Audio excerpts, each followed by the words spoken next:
नमस्कार. आपण राज्यसेवा पूर्व परीक्षेचे PYQ बघत आहोत. त्यामध्ये मध्ययुगीन भारतातील गुलाम घराणे या टॉपिकवर जे काही 4 प्रश्न आलेले आहेत दिसत आहेत हे इथे, तर ते आपण बघणार आहोत. एक प्रश्न आपण जो बघितला कुतुबुद्दीन ऐबकावर 2022ला विचारण्यात आलेला आहे आणि आता बघणार आहोत 2016ला जो प्रश्न विचारला आहे तो.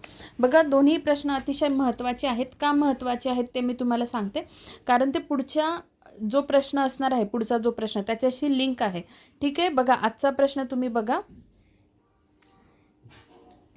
पुढील विधानात कोणाचे वर्णन केले आहे राज्यसेवा पूर्व 2016? मुळात तो तुर्कस्तानमधील एक गुलाम होता. हा प्रश्न चालू आहे आपला.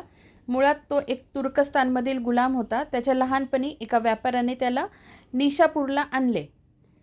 तिथे त्याला काझी फखरुद्दीन अब्दुल अजीज कुफी यांनी विकत घेतले. काझीच्या मुलाने त्याला एका व्यापाऱ्याला विकले आणि व्यापाऱ्याने त्याला मोहम्मद घोरीला विकले. बघा, याच्यात बाकी काहीही माहिती नसेल आणि फक्त एवढंच माहिती असेल की बघा, मुळात तो तुर्कस्तानमधील एक गुलाम होता. ठीक आहे, मधलं समजा तुम्हाला काही माहिती नाही आहे आणि एवढं माहिती आहे की व्यापाऱ्याने त्याला मोहम्मद घोरीला विकले. ठीक आहे, काय आहे? मोहम्मद घोरीला विकले. एवढं जरी तुम्हाला माहिती असेल ना, प्रश्न मोठा काढणं, थोड्या वेगवेगळ्या गोष्टी देणं आणि आपल्याला घाबरवणं ही MPSC करणारच, बरोबर. पण एक ते आपल्याला उत्तरापर्यंत पोहोचण्यासाठी क्ल्यू पण देतात. तर हा तो क्ल्यू आहे. मोहम्मद घोरीला विकले, त्याच्यावरून उत्तरापर्यंत लगेच पोहोचतो कुतुबुद्दीन ऐबक. आता त्यांनी काय सांगितलं, एकचं स्पष्टीकरण बघा एकचं स्पष्टीकरण किती महत्त्वाचं आहे. हा प्रश्न तुम्ही वाचून घ्या, ऑलरेडी आपला झालेला आहे. तर मला काय सांगायचं होतं, एकच्या स्पष्टीकरणामध्ये बघा त्यांनी काय दिलेलं आहे.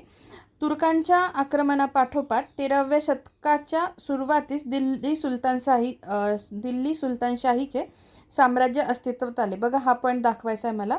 मुइजुद्दीन मोहम्मद घोरीच्या मृत्यूनंतर घोरी साम्राज्याचा अस्त झाला व एक गुलाम याल्दोज व दुसरा कुबाचा यांनी अनुक्रमे गझनी व मुलतान येथे बस्तान बसवले. हे महत्त्वाचं काय माहिती आहे, कारण याच्यानंतरचा जो प्रश्न असणार आहे ना, तर मोहम्मद घोरी आणि त्याचे राज्यपाल त्याने म्हणजे कुठे कुठे बघा, हा प्रश्न बघणार आहोत. मोहम्मद घोरीचे राज्यपाल व मोहम्मद घोरीच्या मृत्यूनंतर त्यांनी स्वतंत्रपणे राज्य करण्यास सुरुवात केली. ते भूभाग अशा जोड्या जुळवायच्या आहे आणि ऑलरेडी स्पष्टीकरणात आपण बघा हे बघितलेलं आहे. बघा, याल्दोज, गजनी आणि दुसरा कुबाचा मुलतान येथे त्यांनी बस्तान बसवले. त्यामुळे मी म्हटलं की हे प्रश्न महत्त्वाचे आहेत. पुढचा प्रश्न आपण जो घेणार आहोत त्याच्यातून तुम्हाला अजून विस्तृतपणे कळेल. धन्यवाद.